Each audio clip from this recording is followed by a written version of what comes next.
Nature Mantra BP sugar thyroid reversal Nature మంత్రతో సాధ్యం. రాము మనకే కాదు అందరికీ కావాల్సిన వాడు. అటువంటి మనిషికి తోడుగా ఉంటాం, అతని కష్టసుఖాలు చూసుకోవటం ఒక అదృష్టం. ఇక నుంచి రాము బాధ్యతంతా నేనే చూసుకుంటాను. సంతోషం అమ్మాయి గారు, సంతోషం. బావుకి మీరు తోడుగా ఉండాలి. దీపం లాంటి బావుకి ఊపిరి లాంటి చౌరు మీరవ్వాలి. ఆ దీపం అందరి కోసం ఎలగాలి. వెళ్ళొస్తాను అమ్మాయి గారు, వెళ్ళొస్తాను. మళ్ళీ ఎప్పుడు వచ్చే ఊళ్ళోకి ఏంటి అలా చూస్తున్నావు? నీ కళ్ళకి నేను అందంగా కనిపించడం లేదా? నీకేంటే బ్రహ్మాండంగా ఉన్నావు. అయితే ఇంకే ఒక 5 రూపాయలు ఇచ్చేసి ఈ ఆల్టికి నన్ను కొనేసుకో. అయితే ఇదిగో 5 ఆడదాని విలువ 5 రూపాయలు అనుకున్నావరా? అచ్చే, నిన్ను కన్నది కూడా ఆడదేరా, దాని విలువ కూడా 5 రూపాయలేనా? ఆడదాన్ని చెయ్యట్టుకోవడం కాదురా, నువ్వు అసలైన మొగాడివైతే ఆ పెంటయ్య గాడి పని పట్టు, లేదా ఆడదానిలో చేతులు గాజులు తొడుకో. గాడిద మళ్ళీ నాకు కనిపించే చంపేస్తాను వేదవనాయన. చూడు బాబు, ఈ ఊర్లో బడెట్టి నలుగురికి బుద్ధి చెప్పి ఈ ఊరిని ఉద్ధరిద్దామని వచ్చేవటగా. కానీ ఒక విషయం, ఈ ఊరు మారాలంటే ముందు ఆ పెంటయ్య రాఘవ ఇలాంటి పెద్ద బుద్ధి చెప్పు, అప్పుడే ఈ ఊరు బాగుపడుతుంది. మాస్టారు, ఎవరా అమ్మాయి? మతిలేందా? మతిలేంది కాదు బాబు, మనుషులంతా కలిసి దాన్ని అలా తయారు చేశారు. అంటే అది గూడెంలో ఉన్న ముసలయ్య కూతురు. ఒకప్పుడు ఎంతో ఆనందంగా జీవితం గురించి ఎన్నో కలలు కంటూ ఉండే అమాయకమైన కన్నెపిల్ల.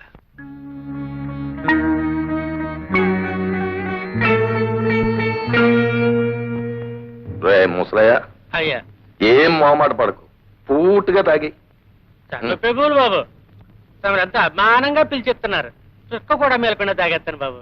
రే ముసలయ్య, అయ్యా రేపు మన ఊరికి పెద్ద ఆఫీసర్ గారు వస్తున్నారు. ఆయన మంచి చెడ్డ చూడడానికి, అదే మంచం వేసి ఇల్లు తుడిసి కాస్త అన్నం పెట్టడానికి నీ కూతురు గాలో నీలో ఉంది కదా, దాన్ని ఒకసారి పంపు. అట్టాగే బాబు.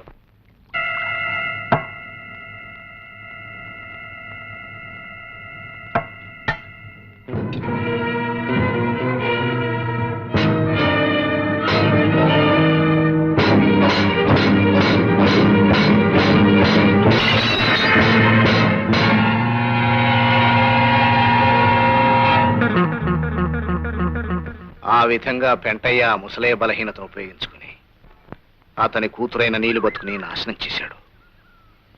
నిజం తెలుసుకున్న ముసలయ్య గుండె పగిలి చచ్చాడు.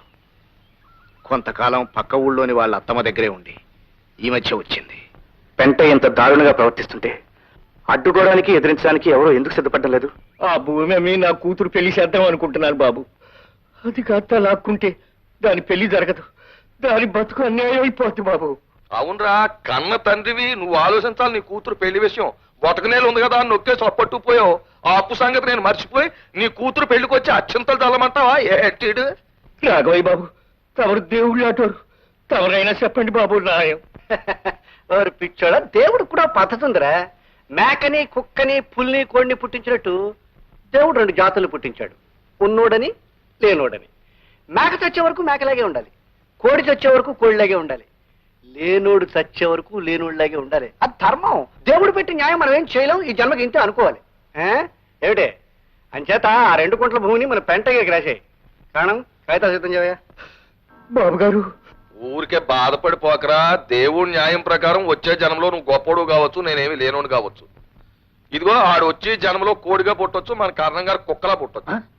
ఇప్పుడు ఎప్పుడు అప్పు అప్పు అని తిరిగే మన ఏరయ్య గారు కూడా అప్పునిచ్చే షావుకారుగా పుట్టొచ్చు, నేను ఆడి దగ్గరికి అప్పుకెళ్లే బికారు నా కొడుకుగా పుట్టొచ్చు. ఎవరికి తెలుసు? బాబు పెంటయ్య బాబు, వచ్చే జనంలో నీకు ఎంత డబ్బు కావాలంటే అంత డబ్బు వడ్డీ లేకుండా ఇస్తాను. ఒక 50 రూపాయలు బాబు. పరాశకాలకి టైం కాదు. కన్నగారు కాగితాలు.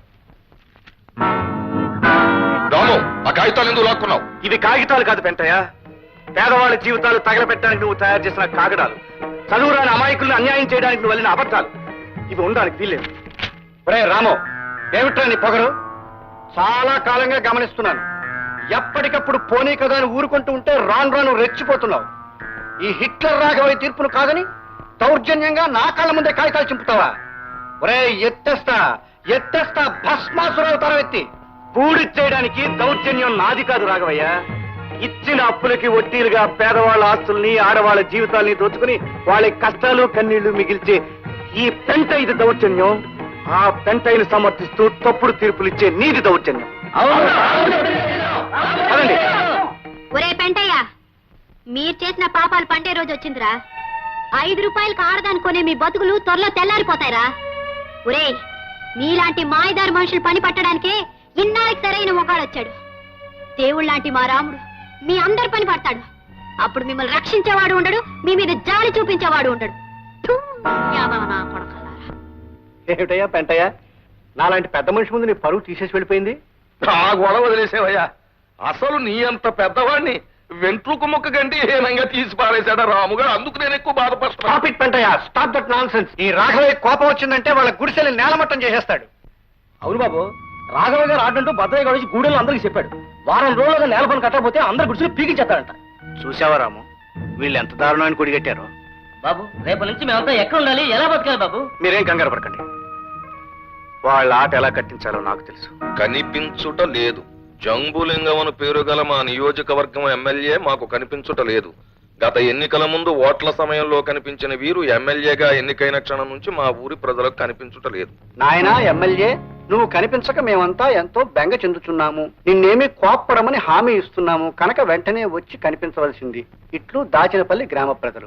ఏమయ్యా రాఘవయ్య, అయ్యా, ఊరికి సర్పంచివి, జరి అంచు పంచి కట్టుకున్న పెద్ద మనిషివి. నేను నీకు కనిపించట్లేదు? కళ్ళు కూడా పెట్టుకున్నావు, కనిపిస్తున్నానా లేదా? తమరు కనిపించకపోవడం ఏమిటండి? ముస్తాబైన ముసిలి గంగిరెద్దులాగా దర్జాగా కనిపిస్తున్నారండి. కనిపిస్తున్నాను కదా. ఏమయ్యా నాకు ఈవేళ ఏంటి? నాకు ఈవేళ వారానికి ఒకసారైనా కళలో కళ్ళజోడు పెట్టుకున్న చిన్న వినాయకుడిలా కనిపిస్తారు. మరైతే ఈ ఎమ్మెల్యే జంబులింగం కనిపించడం లేదని ఈ పేపర్లో ప్రకటన ఇచ్చింది ఎవరు? మీ ఇద్దరికి తెలియకుండా ఈ ప్రకటన జరగదు జరగదు జరగదు జరగదు. చెప్పండి చెప్పండి చెప్పండి, జరగదు. ఈ పని చేసింది ఆ రాముగాడేనండి, సందేహం లేదు. ఎవడా రాము? మున్నాళ్ళండి గూడెంలో రౌడీ వెధవ ప్రజలందరినీ నానా ఇబ్బంది పెడుతున్నాడు. మాలాంటి పెద్ద మనుషులను అవమానపరుస్తున్నాడు. ఇది పేపర్ వేసి తమను కూడా అవమానపరిచాడు. ఎవడా రౌడీ వెధవ? రౌడీలకి రౌడీని, గూండాలకి గుంటాని, బందిపోట్లకు బందిపోట్ని. పక్కలేదా? మీరు వెళ్ళి తేల్చుకురండి, మేము ఇక్కడ ఉంటాం. మేమే తెచ్చుకుంటాం. అయితే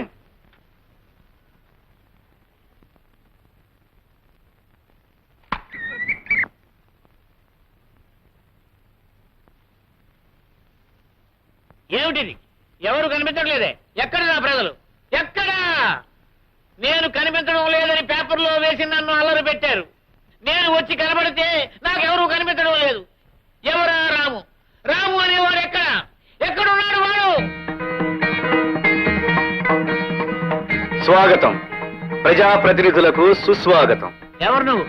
మీరు మర్చిపోయిన ఈ గ్రామంలో బతికే ఒక మనిషిని, ఈ గూడుపు వాడిని. పేరు రాము. నువ్వేనా నేను కనిపించట్లేదని పేపర్లో వేసింది? మరి ఇప్పుడు నేను కనిపించడానికి వచ్చాను. ఎవరు కనిపించలే? ఎందుకు కనిపించాలి? మిమ్మల్ని తమ ప్రతినిధిగా ఎన్నుకున్న ప్రజల మంచి చెడ్డ మీకు కనిపించలేదు, వాళ్ళ కష్ట సుఖాలు మీకు కనిపించలేదు. అలాంటప్పుడు వాళ్ళెందుకు మీకు కనిపించాలి? కూడు గుడ్డ లేకుండా పశువుల కన్నా హీనంగా వాళ్ళు బ్రతకడం మీకు కనిపించలేదు, వాళ్ళెందుకు మీకు కనిపించాలి? దీనంగా హీనంగా చావలేక బ్రతకలేక వాళ్ళు పడే అగచాట్లు మీకు కనిపించలేదు, వాళ్ళెందుకు మీకు కనిపించాలి? మీరు ఉద్ధరిస్తారని కనిపించాలా? మీరు ఉపకారం చేస్తారని కనిపించాలా? చెప్పండి చెప్పండి ప్రజాప్రతినిధి గారు. ఏ పూట గంజి తాగుతున్నారో, ఏ పూట ఆకలితో మగ్గుతున్నారో తెలియకుండా తమ జీవితాన్ని, తమ పేదరికాన్ని 4 తాటాకుల కింద దాచుకున్న అమాయకులు వీళ్ళని వీధి పాలు చేయాలని ఈ ఊరి పెద్దలు కుట్ర చేస్తున్నారు.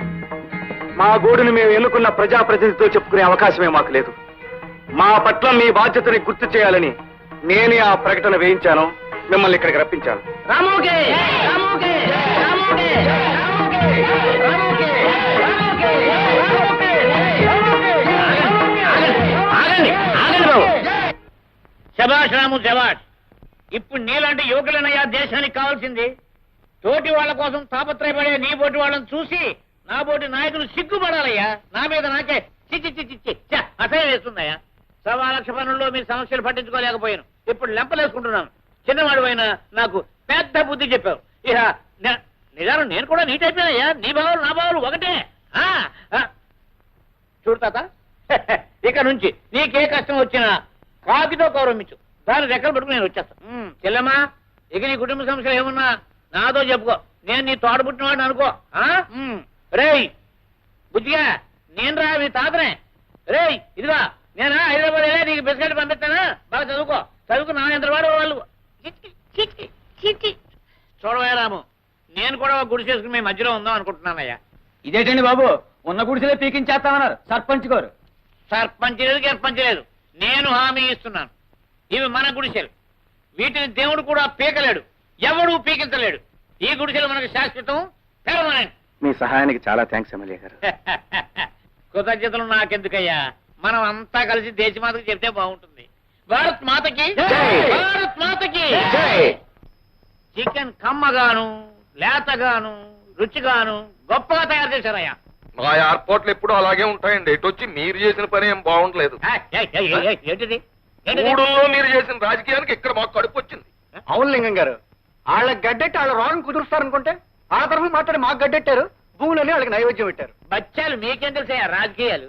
తెలుసుంటే ఏ ఎమ్మెల్యే ఏ మంత్రో అయి ఉండేవారు. ఎలక్షన్లు వస్తున్నాయా? ఎలక్షన్లు వాడు వెనకాల ఎంతమంది జనం ఉన్నారు? జనం అంటే మనుషులు. అదే అదే అదే మనుషులు కాదు, ఓట్లు. ఎలక్షన్ ముందు వాళ్ళని నెత్తిని ఎక్కించుకోవాలి, తర్వాత ఏ పేడలోనో బాడలోనో పాయసులు పారేయాలి. అది రాజకీయం. ఇదిగో ఒక్క ముక్క చెప్తున్నాను, ఓట్ల నాడు నాట్ల నాడు వాళ్ళని సంకనెత్తుకోవాలి, కోతల నాడు కోసాతలు పారేయాలి. అది రాజకీయం అంటే. బాబోయ్, ఆ తలపాగా కింద ఎంత గొప్ప తలకాయ ఉంది, ఎన్ని ఐడియాలు. ఇక చచ్చిదాకా మీరే మా ఎమ్మెల్యే. కొట్టకండి, డోకలేదు. నిజంగా ఇలాంటి ఎమ్మెల్యే గారు ఉన్నందుకు నాకు చాలా గర్వంగా ఉంది. తలుపులు తలుపులు తలుపులు తలుపులు ఇంకా భోజనం తీసుకోలేదంటే. చూడండి ఎక్కడ ఉన్నాడు. ఒరే తలుపులు. చూడు వెంటయ్య, ఎన్నాళ్ళో సర్పంచ్ రాఘవయ్య కూడా తిరుగుతావు, మొత్తం దోచేస్తున్నాడు. ఆ తినేదేదో నువ్వే తినొచ్చుగా. బాగుంది, పరిస్థితులు అనుకూలించాలి కదండి. ఏమిటా అనుకూలించేది? నీకు డబ్బు ఉంది, ఓ చరిత్ర ఉంది. ఈసారి సర్పంచ్ గా నువ్వు నిలబడు, నా ఫుల్ సపోర్ట్ నీకు ఉంటది. మా పెంటయ్యకి ఏదో ఉపదేశం ఏం చేస్తున్నారు. లేదు, హైదరాబాద్ లో కోడుకో అదో టైప్ గా చేస్తారట్టుగా. ఆ చెప్తున్నా. ఈ సోడా అయిపోయేది. ఈ పత్రిక ఎక్కడున్నాడు? చూడు చూడు చూడు, త్వరగా పడ్డాయి. పత్రిక కొట్టలేవయ్యా సన్నాసి. ఇలా రా. చూడు రాఘవయ్య, ఈ పెంటైన పక్కన పెట్టుకుని నువ్వు ఎలా బతుకుతున్నావయ్యా? నువ్వు అలా వెళ్ళేవో లేదో నీ మీద 100 చెప్పడం మొదలెట్టాడు. నువ్వు వచ్చావు, కోడి కూర పీత పులుసు కింద మార్చేశాడు. అమ్మ పెంటయ్య. ఇదిగో వాడు వాటం చూస్తుంటే నీ మీద పోటీగా నిలబడేటట్టున్నాడు. నువ్వు ఇంకొకటికి అవకాశం ఇవ్వక నువ్వే నిలబడు. ఓయ్, నా ఫుల్ సపోర్ట్ నీకు ఉంటది. ఏంటి ఎమ్మెల్యే గారు ఏమైనా సలహా ఇస్తున్నారా? నీకు కోడికూర వండని చెప్పారు కదా, నాకు ఢిల్లీ కోడికూర వండడం ఎలాగో చెప్పారు. అవునయ్యా, సోడాల కోసం వెళ్ళా. ఏవయ్యా సోడాలు? ఎంతసేపు ఒక విమర్శించడమే పనిగా పెట్టుకోకు, వస్తాయి. ఏ నీ భోజనాలు వచ్చాయా? వస్తాయి. ఏవి ఎప్పుడు రావాలో అప్పుడు వస్తాయి. ఏమిటి రాము నువ్వు అనేది? నేనండం కాదు మాస్టర్, అందరి అభిప్రాయం చెప్తున్నాను. రేపు వచ్చే ఎలక్షన్స్ లో మీరు ఎవరు సర్పంచ్ గా నిలబడాలి. నిజమే మాస్టారు, మీలాంటి వారు ఆ పదవిలో నిలబడితే ఆ పదవికి గౌరవం ఏర్పడుతుంది, మన ఊరికి ఉపకారం జరుగుతుంది. మా అందరి బతుకులు కూడా బాగుపడతాయని నమ్మకం ఉంది పంతులు గారు. అవును బాబు, మీరింత అభిమానంతో అడుగుతుంటే కాదనగలనా? ఈ ఎలక్షన్ లో నేను నిలబడటం వల్ల ఈ ఊరికి మంచి జరుగుతుంది అనుకుంటే అలాగే. కానీ శంకర్ మాస్టర్ కి ఏమిటి పెంటయ్యా నువ్వు అనేది? నువ్వు ఎన్నికల్లో నిలబడతావా అంటే నాకు అపోజిషన్ వచ్చేస్తున్నావు అన్నమాట. ఎత్తేస్తా. ఎన్ని కాసులు అవుతారో నేను అమాంతం మింగేస్తాను. జాగ్రత్త. ఎత్తేయ్, నువ్వు ఒక్కడవే ఎత్తగలనుకుంటున్నావేమో, నేను ఎత్తగలను అవతారం. ఏమెత్తుతావయ్యా అవతారం? ఏమెత్తుతానా? జనం 10 మందిని సెంటర్ లోకి పిలిపించి, హిట్లర్ రాఘవయ్య గారు అమ్మాయిని రాముడు గాడు హిట్లర్ గారి కళ్ళ ముందే ముద్దెట్టుకున్నాడు అని చెప్పాను అనుకో, ఓట్లేయడం కాదు, కొత్త మీద జల్లకాయలు పడిపోతాయి. కూడా చూద్దాం. చెప్పు వెళ్ళి, నా కూతుర్ని ఒకసారి కాదు 100 సార్లు ముద్దెట్టుకున్నాడని చెప్పు, నన్ను కూడా ముద్దెట్టుకున్నాడని చెప్పు. చూడు, తమకు ఏం చెప్పు, పులివేషాలు కట్టించి ఊరేగించి మరీ చెప్పు. అలాగే చెప్తాను. ఇదిగో ఈ కొంపకి రావడం ఇదే ఆఖరిసారి. పని ఉంటే ఆ పంచాయతీ బోర్డు ఆఫీస్కి వచ్చుకోగా. పంచాయతీ బోర్డుకి జన్మలో వెళ్ళావయ్యా, నీకున్న చెడ్డ పేరు నీకు తెలీదు. నాకు తెలుసు, నీకన్నా నాకు మంచి పేరే ఉంది. రాము, కాసేపట్లో వంట అయిపోతుంది, నువ్వు భోంచేసే వెళ్ళు. ఈ పనులన్నీ నేను ఎత్తినేసుకుని ఎందుకు శ్రమ పడ్డాం? ఇందులో శ్రమే ఉంది రాము, ఇష్టమైన మనిషికి సహాయం చేయడంలో ఆనందం ఉంటుంది. నువ్వు ఇక్కడికి వచ్చి ఈ పనులన్నీ చేస్తున్నావు అంటే మీ నాన్నగారు ఏమంటారు? ఏమంటాను బాబు, నా కూతురుని చూసి గర్వపడిపోతున్నానంటాను, ఆనందంతో ఉక్కిరి బిక్కిరి అయిపోతున్నానంటాను. రాఘయ్య గారు, రాము, కులం మతం ఆస్తి అంతస్తునే పొరలు కంపి బ్లైండ్ విధవని అయిపోయినాయా. చిచి, నన్ను చూస్తే నాకే అసహ్యం వేస్తుందయ్యా. చూడు, ఇక నుంచి ఆ మహాత్మా గాంధీ అడుగుజాడలో నడవదలుచుకున్నాను. బాబు, నా కూతురు నేను ఇంటి పని పాచి పని అన్ని చేసేస్తాం. ఇవి అయిపోయి నీ బట్టలు ఉతికేస్తాను, తర్వాత అంట్లు తోవేస్తాను, తర్వాత నువ్వు ఏం చెప్తే చేసేస్తానయ్యా. అంతే కదా రాము, నీకు మా అమ్మాయిని ఇచ్చి పెళ్లి చేసి నాకు ఓ చరిత్ర ఉందని నిరూపించుకుంటాను. నాన్న మీరు చెప్పేది అవునమ్మా, ఈ హిట్లర్ రాఘవయ్య ఇక నుంచి బుద్ధుడు రాఘవయ్య అయిపోతాడు. అందుకు నిదర్శనంగా మీ ఇద్దరికి పెళ్లి జరిపిస్తాను. కానీ బోర్డులు చూసి ఓట్లు వేయరు. ఓట్లు ఎలా రాబట్టుకోవాలో మాకు తెలిసినావా? నీకంటే నాకు బాగా తెలుసులేవా. చూడు, అసలు ఓట్లన్నీ గూడెంలో ఉన్నాయి, గూడెం ఓట్లు ఈ హిట్లర్ రాఘవయ్య పాకెట్లో ఉన్నాయి. ఎలాగో? ఎలాగా? ఆ రాము నాకు కాబోయే కాబోయే కాబోయే కాబోయే అల్లుడు. అల్లుడా? అవును, ఇప్పుడు నేను మామావతారం ఎత్తుతాను. నా అల్లుడు ఎంత చెప్తే అంతా గూడెం ప్రజలకి. నాకే ఓట్లు వేయమంటాడు, వాడు తప్పకుండా వేస్తారు. సో మనం సర్పంచ్ అవుతాం. కనుక బోర్డులకి, రంగులకి, బఠాణీలకి, వేరుశెనక్కాయలకి అనవసరంగా డబ్బు వేస్ట్ చేసుకోకు. ఏం చేసుకోకు. Come on tell me. నువ్విప్పుడు తెలలేవు. అమ్మ రాఘవయ్య, ఇలా చూపిస్తున్నావా నీ హిట్లర్ రాజకీయం? సరే, మామ అవతారం ఎత్తావు కదూ, ఆ అవతారం కాళ్ళు చేతులు ఎలా ఎర్రగొట్టేయాలో నాకు తెలుసు.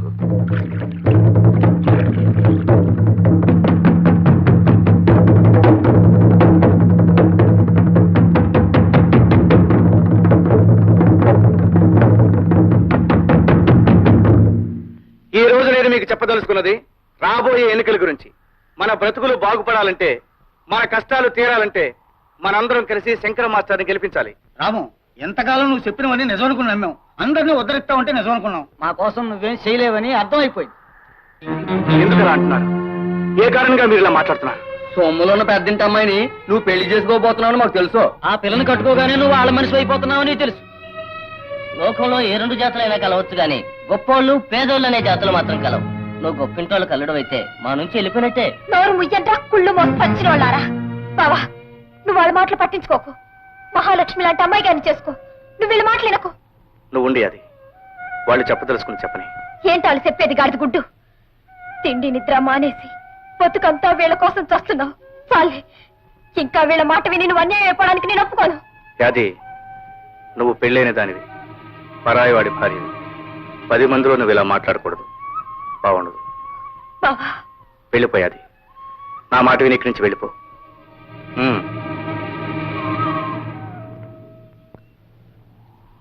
చెప్పండి, మీ ఉద్దేశం ఏమిటో చెప్పండి. ఏంటుంది, నువ్వు మానవాడివి మావాడివి అయితే ఆ పెద్దంటి పిల్లగాక మనలో కూడా చేసుకోవచ్చుగా.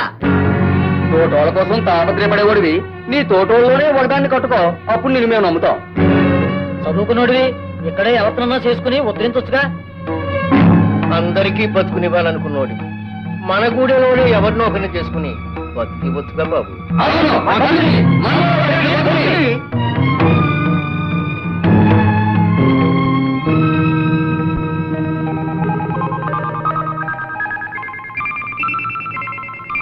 అంటే మనలో ఎవరిని చేసుకున్నా మీకు అభ్యంతరం లేదుగా?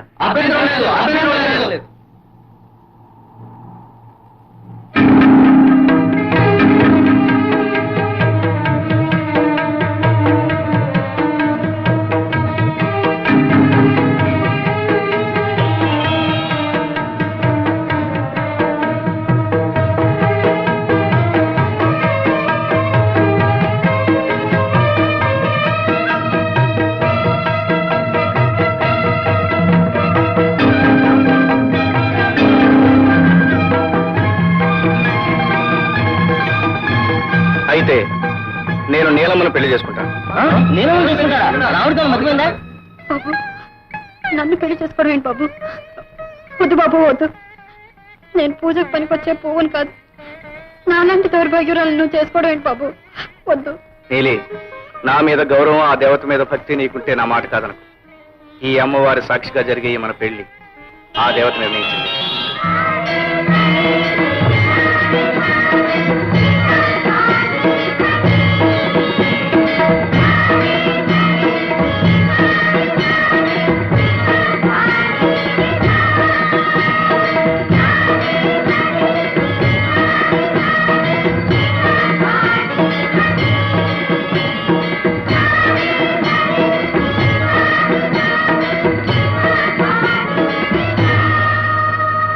ఏడవే, ఇంకా ఏడు, బాగా ఏడు. కానీ ఆడవలసింది వాడు నిన్ను పెళ్లి చేసుకోలేదని కాదే, నీ బాబు నలుగురిలో అవమానించాడని వాడు. నీ కోసం మానం మర్యాద ఉచ్చ నీచ మర్చిపోయి వాడి గుడిసెకెళ్ళాను. చీపురు కట్టతో ఇల్లంతా తుడిచాను. చేతులు కట్టుకుని నా కూతుర్ని పెళ్లి చేసుకోరా అని బతిమాలేను. ప్రేమించిన నిన్ను తల వంచి నన్ను మర్చిపోయి పెత్తని చెప్పుతో కొట్టినట్టు ఆ చెడిపోయిన దాన్ని కట్టుకుంటాడా రాస్కెల్. ఇదిగో ఇప్పుడే చెప్తున్నాను, మళ్ళీ వాడి గురించి ఇంట్లో తలపెట్టినా ఆ పాడుబడిలో అడుగు పెట్టినా మీ ఇద్దరిని తుపాకీతో కాల్చి పారేస్తాను, జాగ్రత్త. పాపలు మీరు క్లాస్కి వెళ్ళకుండా ఇక్కడ ఉండిపోయారే? లక్ష్మి టీచర్ రాలేదు మాస్టారు. రాలేదా? ఏ? మీరు పాడైపోయారంట కదండి, పెళ్లి చేసుకొని చెడిపోయారంట కదండి. లక్ష్మి టీచర్ ఇంకెప్పుడు మన బడికి రానన్నారు మాస్టారు.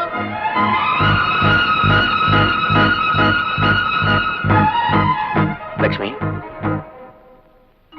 లక్ష్మి, నీతో ఒకసారి మాట్లాడాలి.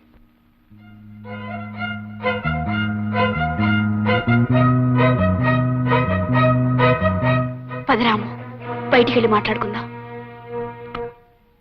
లక్ష్మి, స్కూల్కి రాలేదే? ఇంత జరిగిన తర్వాత నేను వస్తానని ఎలా అనుకున్నావు? నన్ను పూర్తిగా అర్థం చేసుకున్నదని ఒక్కదానివే కనుక తప్పకుండా వస్తాం అనుకున్నాను. ఎంత అర్థం చేసుకున్నా నేను ఒక ఆడదాన్నేగా. కానీ నా లక్ష్మి అందరి ఆడవాళ్ళ లాంటిది కాదు. నా ఆశయాలు ఆదర్శాల్లో భాగం పంచుకున్న ఆడది. లక్ష్మి, మన జీవితాల్లో ప్రేమ పెళ్లి కంటే పవిత్రమైన ఒక లక్ష్యం ఉంది. మర్చిపోయావా? గుర్తుంది కనుక పిలవగానే వచ్చాను.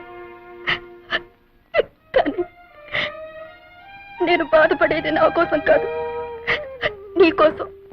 లక్ష్మి, అవును రాము, నువ్వు నన్ను చేసుకోపోవడం వల్ల నేను దురదృష్టవంతురాన్ని. కానీ నీళ్ళని చేసుకొని నువ్వెందుకు దురదృష్టవంతురయ్యా?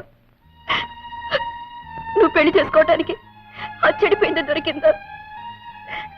లక్ష్మి, నీలి చెడిపోయింది కాదు, దుర్మార్గుల స్వార్థానికి బలైపోయిన అమాయకురాలు.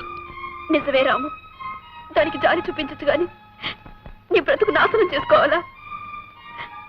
జాలి చూపించడం ఎవరైనా చేస్తారు, కానీ నేను ఆమెకు బ్రతుకునిచ్చాను. లక్ష్మి, మొదటి నుంచి నా పద్ధతి నీకు తెలుసుగా. ఏదైనా చెప్పడం కాదు, చేసి చూపించడమేనని. రాము, నువ్వు ఒక యోగిలాగా, ఒక మహానుభావులాగా, కానీ నేను ఇంకా మామూలు మనిషిని. అందుకే ఎంత కాదనుకున్నా నీ దాన్ని కాలేకపోయాననే బాధ నాకు తప్పదు రాము. లక్ష్మి, కోరుకున్న మనిషిని పెళ్లి చేసుకుని జీవితాన్ని సుఖంగా గడప విషయం కాదు. చాలా మంది చేస్తున్నారు, కానీ ఎన్నో బ్రతుకులు సుఖంగా సంతోషంగా సాగిపోవడానికి మనం ప్రయత్నిస్తున్నాం. ఆ ప్రయత్నంలో మన ఆనందాలని కలల్ని కొంతవరకు వదులుకోవాలి లక్ష్మి. రాము, అవును లక్ష్మి, నువ్వు యథా ప్రకారం స్కూల్కి రావాలి, పిల్లలకి పాఠాలు చెప్పాలి. నా ఆశయ సాధనలో ఇంతకు ముందులాగే కలిసిమెలిసి కృషి చేస్తానని నాకు మాటివి లక్ష్మి.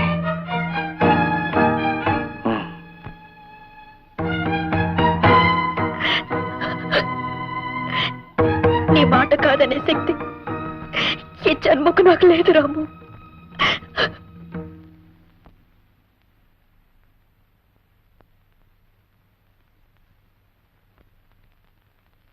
నీలి,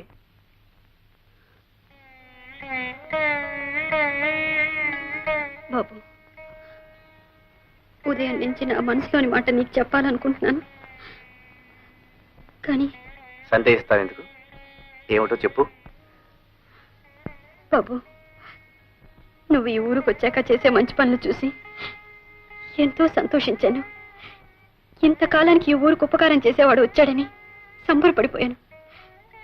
కానీ ఇవాళ ఆ బుద్ధి లేని వాళ్ళు ఏదో అన్నారని నువ్వు నా మెళ్ళ తాళి కట్టడం నేను మెచ్చలేను బాబు. నీలి, అవును బాబు, నన్ను చూసి నవ్వే నలుగురు ఇక నిన్ను చూసి కూడా నవ్వుతారు. ఒక మంచి ఆశయం కోసం బ్రతుకుతున్న నీకు నా కారణంగా చెడ్డ పేరు రావడం నాకు ఇష్టం లేదు బాబు. పోయిందాను నా దిక్కుమాల బ్రతకేదో నన్ను బ్రతకనివ్వండి బాబు, నన్ను వెళ్ళిపోనివ్వండి బాబు. నీలి, ఓ విషయం చెప్పరా? నీకు నువ్వుగా తప్పు చేస్తే నువ్వు చెడిపోయిందని అవుతావు. నిన్ను బలవంతంగా పాడు చేసినప్పుడు నువ్వు చెడిపోయిన దాని ఎలా అవుతావు? అందులో నీ తప్పేమీ లేదు. నువ్వు శిక్షింపడకూడదు. అవును నీలి, ఒక దుర్మార్గుడు దేవుడి విగ్రహాన్ని బురదపాలు చేశాడనుకో, అంత మాత్రాన దాని విలువ పోదు, మహిమ తగ్గదు. మళ్ళీ దాన్ని మందిరంలో పెట్టుకుంటాం, పూజిస్తాం. ఒక బొమ్మ విషయంలోనే అందుకు ఒప్పుకున్నప్పుడు మనిషి విషయంలో అలా ఒప్పుకోకపోవడం తప్పే కాదు, పాపం కూడా. అవును నీలి, నా దృష్టిలో నువ్వు ఏ పాపం అంటని పవిత్రమైన మనిషివి.